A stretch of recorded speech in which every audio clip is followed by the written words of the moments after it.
Okay, ma'am. Crypto mining the ma'am bu. Amok hana taramok jori ma'am channel sibo han being bibo rati like subscribe share the video matung down amok hana video na uthagat pagi mateng wang tamak to ko ma'am telegram ki link kari krai everything makha ta pijaram ge ma'am join option biramo and any kana na ba nam ta na discussion ko telegram group sum lai bani ko ma'am hojik hamster kombat ki nong gi token sira ise kamai sira ino kadobai sira ino kari no hainer ise hold the one pabra sell the one pabra haibena chingba sigi video se haibet knowledge idea oina myam khangminna se boko hawjik se moina haise ide yengo boko hamster combat ki CEO se insignificant element of geovitio ko hamster ki combat ki magi CEO se maje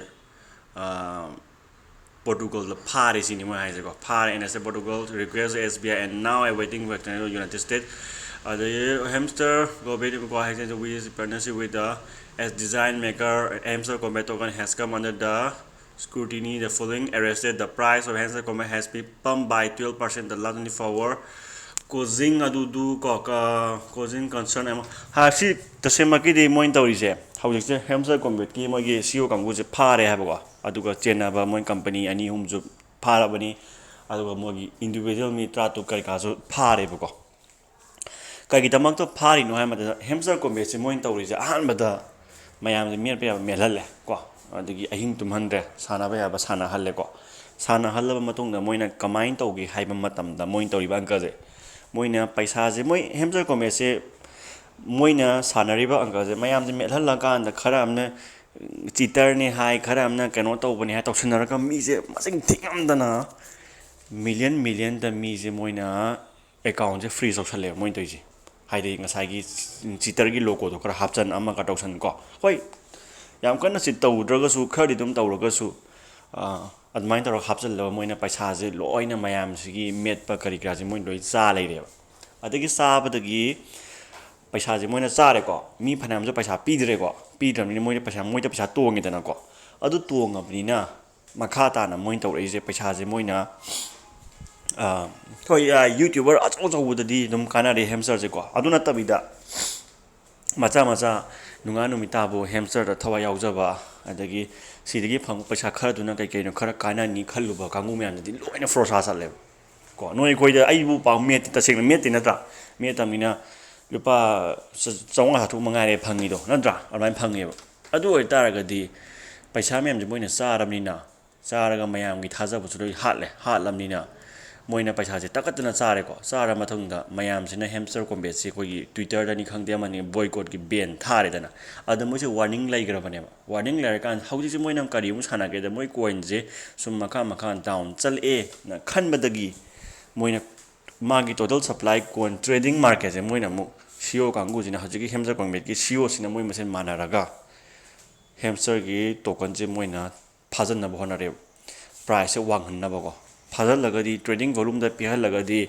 hayeng trading wang halaga magi total supply da pihal lagadi poto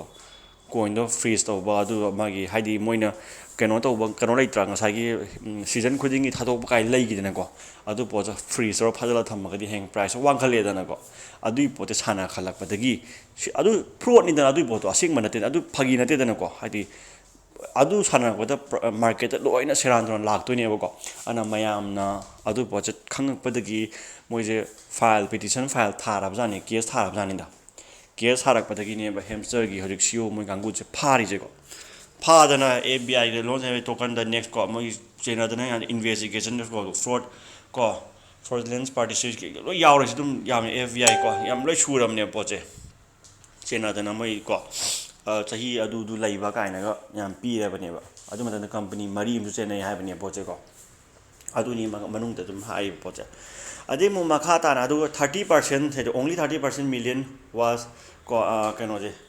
seized away hai je ko 30 million se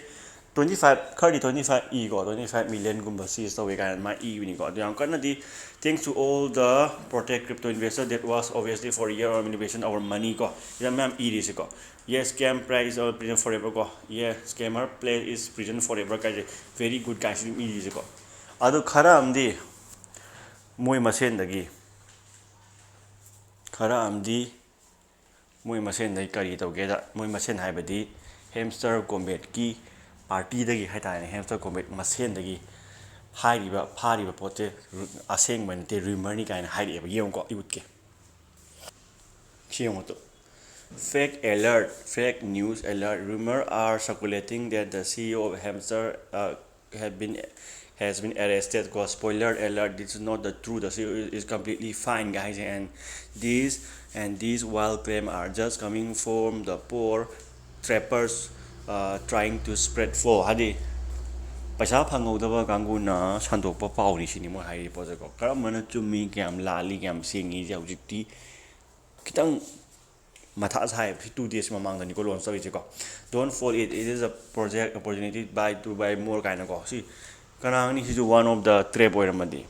Ha, Moy machine the gi punjela ga, Hoi Achema Makidi Paraga, Tokanje from Pamta Holaga, Pachaje Pamta Holaga, the Gimogi cannot Hadok Nova Kangu, the Gi Ladenango. Adumba, Kadra Madra Oiramadi. Natra, Adu Obichan Wang Layeva. Hamster gidi paisa se nong ge sum down chat ba sum hela ne sidagi whale chang ga da kitang ngai ra bane ba nahan gi ne whale chang ni hai ba do chang dro kan da ne ba moina sumaina potential je mo ju yeng ne ba whale gang gu ju ko ada price dum down chalak pa si da taw rai ne ba kai gi mam chalai no sum wa wathi ware myam je moi scandal da chena ba adi paisa tan ro chang chan gi ba myam torok pa je sina hamster je my no shirak bane I come to hamster shira neba shigi do male go shiraga last tita ta ngale hodo adu maina ngan do male go adu male adu atai project se suma myam para myam si hamster dagi para myam tamam maneba Ember bu oiro ama bu oiro para myam tamam mane moi je go mi 5 bu oiro ama bu oiro ko any airdrop ayam khudima si tamam maga Moi atei airdrop kangusu paisa phajana piragi handakti gaina khalambasu yayebuko aduna buni Ember kangusu mai tauge tawrambadagi 5% moigi chill face gaina ko onthoraido adui poche lai duneba ko poche aduna hojikche hamster je nong ge sum siba helakpanina last ta mulam dai thangmai ne mulam ngan gibdo adui poche ko adu tawdo male ko aduna hojik hamster holder myam makhoi investor sing dum yawi na tra crypto community dum yawi ne ado aibu haijau haigati yon given adi upai di phare ado hojik che down di mu hen chalai ne do hen na chalak tawju male ko aduna yon thoki minadi hen adi phadau male ai mota di ko ado kaimta si ma sum news se karam mana chum no karam na ram no haibado hadi poche kanam tam ngam dre bo je adi karam na tawi hai karam tawi hai handi lo leramadi wari bo ko adi police ku dui am paisa piraga amu ayana leramadi na investor sing dagi paisa am khonglatlaga sumaina chandok pi kanu khopi kanu kain tawi si one of the trap oiramadi